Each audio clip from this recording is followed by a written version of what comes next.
En 2024 après Jésus-Christ, toutes les salles de sport gauloises sont occupées par les science-based. Personne ne fait d'entraînement sans consulter les dernières études. Tout le monde est adepte du low volume. Il faut faire attention à la fatigue. Enfin, toute la Gaule? Non, pas les vieux briscards, ceux qui s'entraînent à l'instinct ou veulent se buter, et aussi les scientifiques qui ne sont pas d'accord avec les premiers. Peut-on gagner du muscle sans gagner en force? Autrefois, c'était communément admis, on appelait même ça la gonflette. Mais de nos jours, avec les méthodes scientifiques, il est impossible pour beaucoup de personnes de gagner du muscle sans gagner de force. Le problème est que ces personnes-là pensent que le seul facteur d'hypertrophie, la seule chose qui compte pour gagner du muscle, c'est la tension mécanique. Et c'est vrai, c'est la plus importante.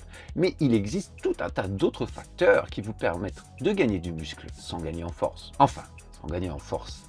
Votre masse musculaire et votre potentiel de force. Mais la force est une qualité neuromusculaire et qui va dépendre premièrement des facteurs neurologiques. Il y a quelques mois sortait une méta-régression qui obtenait les mêmes conclusions qu'une méta-analyse de 2022. Il y a une relation dose-réponse positive entre le volume d'entraînement, c'est-à-dire le nombre de séries hebdomadaires fractionnées, et l'hypertrophie. Ça signifie qu'au fur et à mesure que le volume augmente, on gagne de plus en plus de muscles, mais avec un rendement décroissant, ça devient de moins en moins intéressant. Et dans la même étude, on avait les données également pour la force. Là par contre, on peut voir que on peut monter bien moins haut dans le volume. Les scientifiques s'accordent qu'on peut aller jusqu'à bien 25 séries par partie de corps pour l'hypertrophie, mais pour la force, on s'arrête malheureusement environ à 6. N'en faire plus n'apportera pas plus de gain de force. Du coup, beaucoup de personnes disent en ce moment que ça ne sert à rien de faire plus que 6 séries. Après tout, si on ne gagne pas plus de force en faisant plus que 6 séries, pourquoi on gagnerait plus en muscle? Même si c'est écrit dans l'étude juste avant, hein, mais pourquoi? C'est tout simplement que oui, la force c'est une capacité neuromusculaire,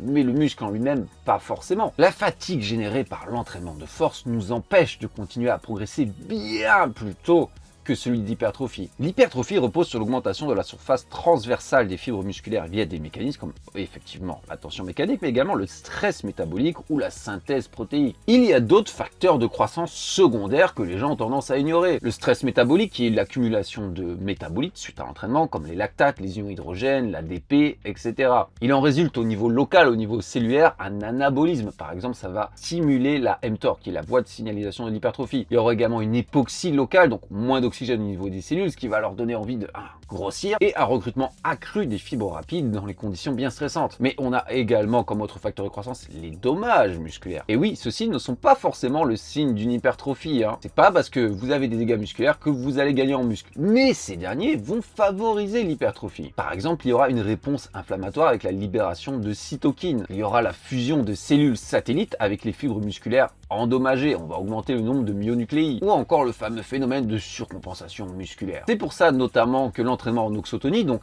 alterner concentrique et excentrique, est plus efficace pour l'hypertrophie que juste faire du concentrique. Il y a également les facteurs hormonaux. Si on change rien à notre entraînement à part les niveaux d'hormones, on aura plus d'hypertrophie. Testostérone, IGF-1, mais également des myokines comme l'IL-6. Puis les facteurs nutritionnels, si vous prenez deux jumeaux qui s'entraînent et dorment pareil mais n'ont pas du tout la même diète, vous n'aurez pas les mêmes résultats. Par exemple, la leucine ou les glucides vont directement stimuler la mTOR, la voie de signalisation de l'hypertrophie. Et enfin, il y a également la génétique et l'épigénétique, donc les modifications au niveau de notre ADN, par exemple le gène ACTN3, qui peuvent influencer directement sur notre prise de muscle. Mais bon, ça, on peut pas trop jouer dessus. Et ces adaptations-là sont juste morphologiques. On n'a pas forcément besoin du système nerveux pour que ça se passe. À l'inverse, la force dépend d'autres facteurs. L'amélioration du recrutement des unités motrices, la synchronisation des fibres musculaires, intermusculaires et intramusculaires, la diminution de la coactivation des muscles antagonistes ou même au niveau cellulaire, par exemple la désensibilisation des organes de Golgi. C'est pas les mêmes choses et on peut très bien gagner en force sans gagner en muscle. Par exemple, si vous faites des séries de 1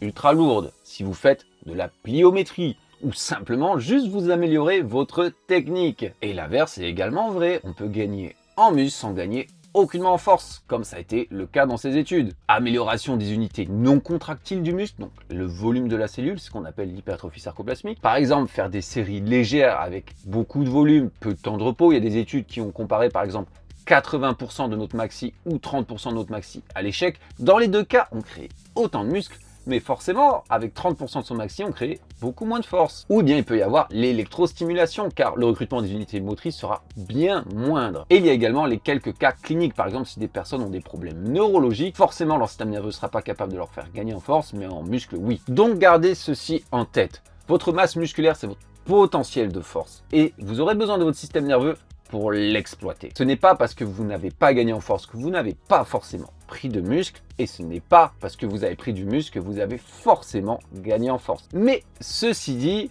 ça reste un bon indicateur.